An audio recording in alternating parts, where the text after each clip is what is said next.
Keep it going for Pilar, everybody. Look at that magazine. It's beautiful. Thank you. Congratulations on the issue. We're really happy with it, actually. I think it hits at the right moment, actually. It feels timely.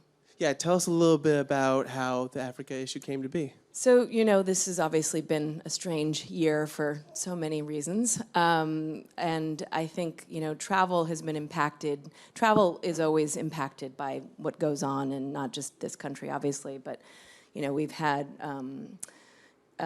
all kinds of incidents around the world that have made traditional safe havens feel a bit unsettled. So, places like Paris and now London and Istanbul, which had been, this kind of cradle of stability for a really long time, and actually an example of the ways in which religions can meld together. And now Istanbul is just sadly off, the tourist map, which is, devastating.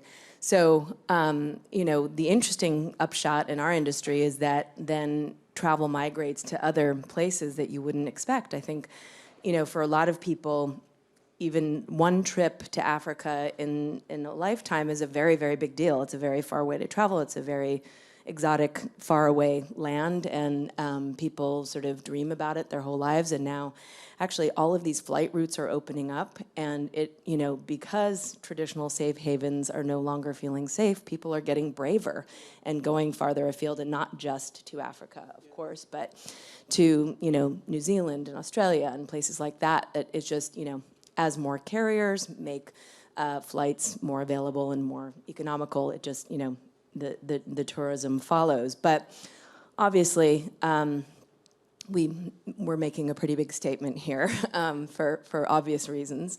And for, we don't generally put that many people on our covers.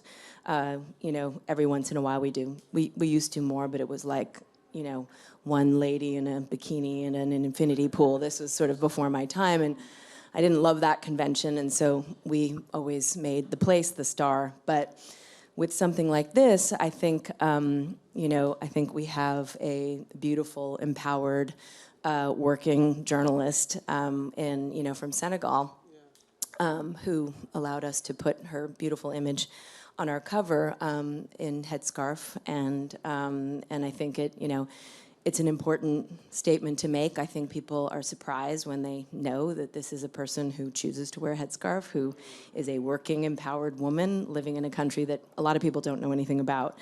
And actually, we took the spotlight away from giraffes. And I mean, although we care about the wildlife and we care deeply about conservation, I think we care a lot equally, if not more, about the people and about the cities and about things that are actually,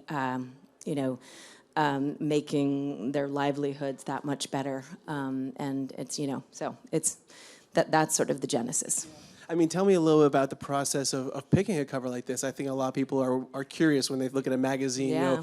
Whether it's what they decided on months and months in advance or something that just came in. So tell me about the process of how you found this. So actually this was kind of an 11th hour decision, and it happened to coincide with the news and travel bans and all of that good stuff. And I think, we had a sort of more traditional cover that was a seascape with a beautiful boat and, a boy, on a boat and in Madagascar, because we have a story on Madagascar in this issue, which is, like the end of the earth. It's such an incredibly beautiful, photogenic place, and it's sort of like, it's like the Galapagos in terms of the ecosystem, and it looks like no other part of the world. So it was sort of a natural fit. But I think what we had found in putting together this issue, which originally was just going to be a small package on, itineraries in Africa, sort of novel itineraries in Africa, we actually just kept growing it. And it kept eating up more real estate in the magazine, because what we found was, we were spotlighting places like Dakar, which, hadn't been on anybody's radar, really, not anybody's, but in the sort of, traditional coverage of Africa, it's usually people fly to go see the Big Five in Tanzania, or, the sort of more typical thing, which is still amazing. But what we kept finding is that we were really drawn to the cities as much as we were drawn to the wildlife. And so with the cities come the amazing people and this incredibly vibrant creative culture that we're finding in pockets and places even like, you know, Cape Town obviously has had a big renaissance and it has well-traveled, but, you know, Johannesburg was sort of verboten for a really long time. It was sort of dangerous if you didn't know your way around, and now it's become the sort of Brooklyn of, you know, the Brooklyn of blah, blah, blah. But anyway, so it was a kind of, really it was the most honest culmination of this issue because we really were interested in the people and the movers, big and small, you know, whether they're people in conservation or people making music, art, you know, journalism. So that was sort of it. We really just looked at ourselves and said, what are we doing putting like a kind of abstract boat on the cover? You know what I mean? It was one of those where we said, actually, and we did a kind of behind the scenes, you'll see the other options that we were looking at, but we said, this is the most beautiful, the most vibrant, and the most honest, actually. Now, you touched upon conservation a little bit in what you just said, and obviously that's such an important issue when you're talking about Africa, which has incredible wildlife, and in the tourism, there's an opportunity there, Sure. and you profiled Luke Bales, is Yes, that correct? So yes. can you speak a little bit about that decision and who he is? Yeah, so Luke Bales is one of two people behind a big, you know, a collection of very high-end lodges called Singita. And they, you know, they're in East Africa as well as moving. They're in Mozambique now, and they're, you know, basically, I was so moved when I was there, and this was a couple years ago. I took my younger son on safari, and you know, I traced a sort of day in the life of Luke Bales, who is this, you know, prince of a guy, wonderful guy, comes from, you know, very sort of upper crust South African family, but is a person who is so connected to the people and the landscape, and he's dedicated his life to conservation. And his model, of course, is, you know, there's always that sort of tension between, you have a high-end lodge, you know, catering to very wealthy people, you know, so there is that paradox that are then served by, you know, villages and you know, people who have no money. But what you realize, and this is the model, and if you do this with sensitivity and with a real commitment to these communities, is that you do it with the communities, you really do. And this is, they have built this model incredibly, I mean, it's an incredibly, you know, successful model because it's not just lip service. You don't just negotiate with the federal government, you negotiate at the tribal level. So you have to get the buy-in to, you know, have the land concession, you know, in Tanzania, it's 350,000 acres, but it's not really your land. and I think that's the wonderful thing, is that there has to be a kind of symbiosis with the community. And I think it takes a lifetime to really understand how that works. So for him, one minute he's talking to the president, the next minute he's dealing with the town elder. And both are equally important negotiations. And, you know, so he's a fascinating character and really understands it all. Yeah. I mean, tell me a little bit, like you mentioned, you had been there before, the experiences that you had yourself. You know, I think we, you know, watch National Geographic or something like that, and we see these images of Africa, but we can't really tell what it's like to be there. Can you tell us, like, one I mean, of those and I think, you know, experiences? I have not been everywhere, so I can only speak to what I've seen. And I'll give you an example of most recent trip that I did with a group of women in Zambia, and it was a trip, you know, where we did a lot of community engagement, and we were in Lusaka, but then we went quickly to the southern Zambezi, where we were sort of embedded in communities and actually specifically engaging with women who, you know, for one reason or another had to drop out of school because they got pregnant and had started their own cooperatives with the help of this nonprofit. And I was with the group that was sort of behind the nonprofit. And so these are completely self-run, you know, for example, a chicken farm, you know, where these women, they're very cheeky title called Chicks for Chicks, which is very, very funny. But these are women who are completely supporting not just themselves, but their entire communities. And they're leaning on, you know, expertise from this nonprofit. For example, you know, Zambia gets a huge percentage of the rainfall, in Southern Africa, which is fantastic, but historically, because of sort of irrigation practices that were not efficient, couldn't really leverage, the rainfall to the greatest benefit. And so, there's all this sort of solar irrigation technology that's coming in to help, and it's actually so much cheaper than traditional methods that require electricity and other means. So it was very exciting to see these projects actually being self-sustaining. So it's not just this sort of top-down big charity that, trickles down and then, it's not self-sustaining.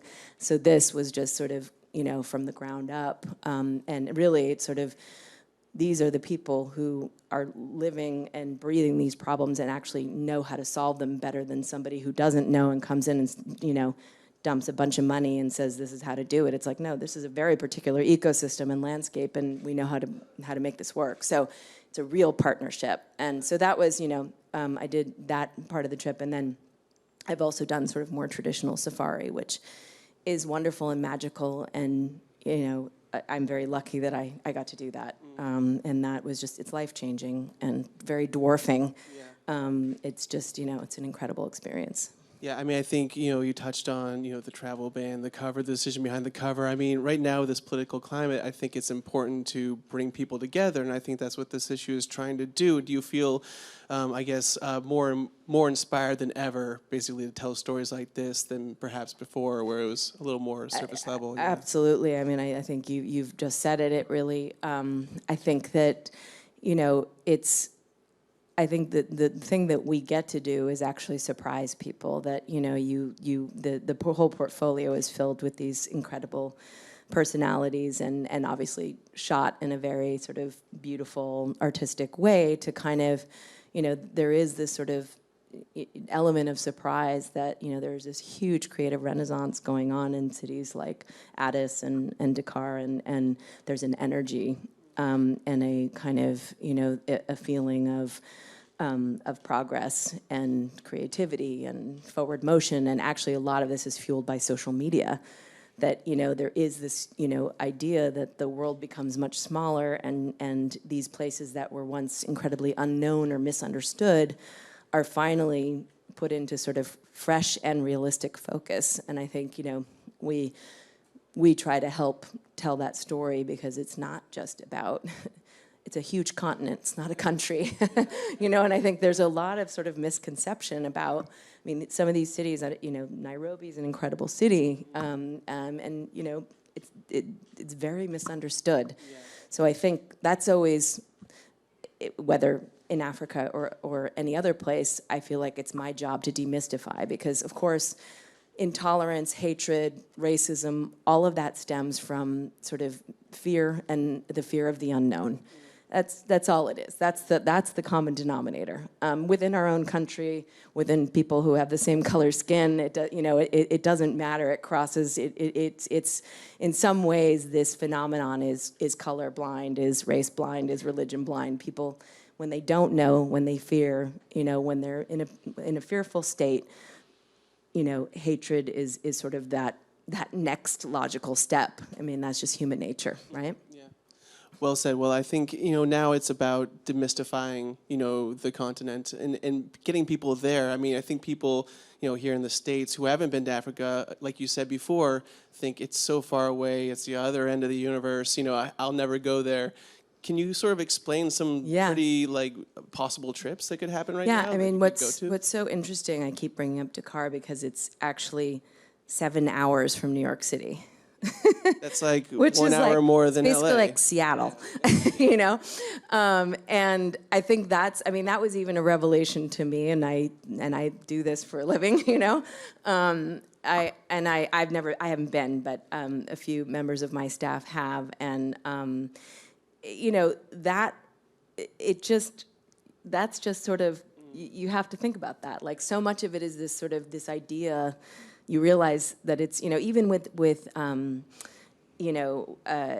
whenever there are like outbreaks of whatever, of any epidemic, when you actually go back and you think, okay, we are closer to West Africa than many parts of Africa are to West Africa. Like, do the math, actually get the ruler out. But, so there, I think so much of it is just this sort of psychological barrier that it just seems so far away. And a place like Dakar is like beautiful beaches, really fun bars, great hotels. Like, it's happening. And, Cape Town is, I think, I think it's sort of in this really interesting place as well. It's sort of one of those, you fly into Cape Town, you can go on safari, you can go wine tasting, you can hop to Johannesburg, so there's so many sort of, you can have it all within a very sort of short distance. And now, what used to be hard within Africa is sort of the charter flights or the small hops within, and those have all opened up, like Victoria, airlift is everything. The Vic Falls Airport in Zimbabwe has opened up. Zimbabwe, politically, Zimbabwe has opened up. Zambia is now one of the most stable countries in Africa. Rwanda is actually stable right now, which is, who would have thought? From the ashes of civil war and all of that. And so now it's all little by little, tourism always leads. Right. And the other thing that to keep in mind, and because I'm always sort of struggling with this dichotomy, because we are sort of unapologetically high-end publication, at least in print, but, across our channels, we are broader. But, for every person that works at a high-end lodge like Singita, they support 10 community members. So when these, the minute, there's people stop going for whatever reason, there's an isolated incident in Kenya, whenever that was, not too long ago in the beach resort. These, 10 people are being impacted if one person gets let go. So it's sort of this, it's a very delicate ecosystem, so anytime there's any sort of bad news, or any sort of fear of disease, epidemic, it's just so much of it is in our sort of lack of knowledge, actually, or just, even people who know better are sort of fearful in a way that they shouldn't be, So anyway, I'm always pushing people to travel, no matter what. Absolutely, and talking about traveling, I mean, Madagascar, like you described a little bit about that. I think people, they've seen the movies, but they don't really know what it's like. So they think it's animated when you get there. They think lemurs are dancing around and stuff. Yeah, I mean, I have not been lucky enough to get there yet, although it's certainly on my list. I think you must have a long list. Let's just say that. That's a thing. Because you have to read about all these places. You get to go every once in a while, but Yeah, exactly right. But obviously members of our network and team. Between us, we crisscross the planet, but Madagascar is one of those places that just sort of, I think, by all descriptions, you just can't believe it. I think it's sort of like that. I think it's just another world. I think Galapagos is sort of the only comparison that I can come up with. But that's far. I won't. That's tough to get to. Yeah. But worth it apparently. Yeah. If you had to do like one trip to Africa right now, if you had to choose. So wildlife or city? What's the bent? Let's say wildlife. I would say Botswana. I think is sort of the no-fail highest concentration. I mean, it's one of those where I mean, you kind of can't believe because of course, East Africa is sort of very well known for sort of, Kenya and Tanzania, sort of famous concentration of lodges and wildlife. But I think Botswana has, their model is really sort of very, it's a very high entry point. The lodges tend to be expensive, but that's because they have a very advanced conservation model where they don't want, certain parks, certain more crowded parks in other parts of Africa, there will be a cheetah kill and there'll be like 15, Land Rovers, and you're like, okay, I guess I can kind of see what's happening, But in Botswana, it's just they're just fewer. They just allow fewer people in. It's just so that's what I would say. In seeing any animals in person that you've gotten to see, what was the most sort of like blew you away? I happen to be a big cheetah fan. They're like they're like the most awesome single mothers. They are. They're single mothers, and like you said, there's always mom sort of going for the kill, and then like you see two little heads in the distance, and she's like, okay, time to eat. They're just kind of fascinating creatures to watch. I mean, they're just beautiful, and you'll see them sort of training the cubs how to training, like they spar, the cubs spar, and they're all prepping to hunt basically, and she'll you can just see it as a mother. It's very interesting to watch. But yeah, so I got up close to a lot. I mean, and that's the thing, is that they recognize the Jeep.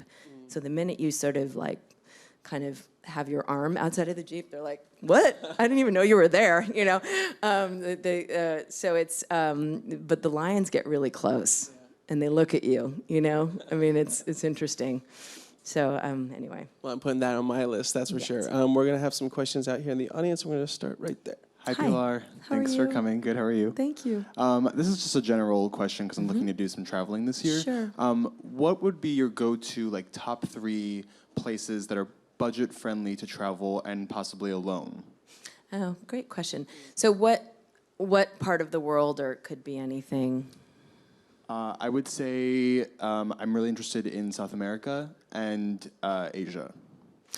I mean, Asia is still, in general, like if you're getting outside of sort of Hong Kong and Singapore and places like that, which tend to be expensive, but still, Thailand, if you're not in the big cities, and Laos and Cambodia, you can still get around. I mean, that's the beautiful thing about Asia. Vietnam is still affordable. I mean, it's not, they're always going to be the sort of, there are plenty of fancy hotels in all of these places, but there are tons of budget places as well.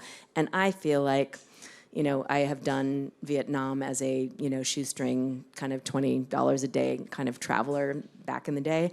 And I feel like it's the best way to do it, even if, all money aside, even if you did have the means to go super high end, I feel like the way to do it is actually, you want to like have the breakfast pho in the morning on the little plastic stool, right downstairs from your place, because you feel so connected. Otherwise, you're like the princess in the tower, and you really do feel it. So it actually is better, and there are tons of clean, cheap places to stay in places like Vietnam. And then in South America, I feel like, again, it's a total mixed bag. I feel like you can still do it relatively cheaply. Flights can be expensive, but travel within is actually okay, within the continent. But it's, again, the cities are always going to have that range, but the minute you get sort of outside, it's a little bit easier. The one that actually I have an editor who spent half of her childhood in New Zealand, and she's just, cuckoo for Cocoa Puffs about getting everybody there. And I do feel like, there's still, there are plenty of high-end places, but there's still sort of deals to be had. Yeah. Great advice. So next question right here. Hi. I wanted to know, when putting the Africa issue together, was there anything that you learned that extremely surprised you about traveling to the continent? I mean, I think there were so many surprises, actually, and I think and we sort of touched on a few of them before. I think, the vibrancy of so many of these cities beyond Cape Town and beyond even Nairobi, but I think that's the part that excited me the most, that this sort of booming art scene, for example, and music scene, and extremely modern and forward thinking. I think that was the most surprising part, is sort of the urban life, actually. Nice. And one last question right there. Hey, I heard you say before you planned some of your family trips around what your kids are learning in school, and I want to know what's up for this year. Actually, I'm still gunning for Egypt. So I had now. So that's going to be probably next year, because my older son, I canceled a trip to Egypt for boring reasons. But when my older son was doing his sort of Egypt unit in, I think it was 5th grade, and now my little one is going to be doing that. So I think I'll probably do that. Yeah. Sounds good. Well, guys, pick up Condé Nast Traveler. One more round of applause for Pilar. Thanks. Thank you so much. Africa issue.